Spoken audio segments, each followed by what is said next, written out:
Le Haut Commissariat de l'ONU aux droits de l'homme a déploré vendredi l'usage apparemment disproportionné de la force dans des manifestations contre la junte au pouvoir au Tchad et demandé le retour à l'ordre constitutionnel. Alors que d'autres manifestations et grèves générales ont été annoncées pour les jours à venir, nous soulignons que le Tchad reste lié par les obligations qui lui incombent en vertu du droit international relatif aux droits humains et doit garantir le droit à la liberté de réunion pacifique, a déclaré une porte-parole lors d'un point de presse vendredi à Genève. L'opposition et la société civile ont manifesté mardi pour dénoncer le coup d'État institutionnel après la prise de pouvoir de Mohamed Idriss Déby à la tête du Conseil militaire de transition.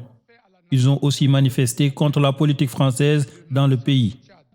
Ces manifestations, qui avaient été interdites par les militaires au pouvoir, ont été sévèrement réprimées.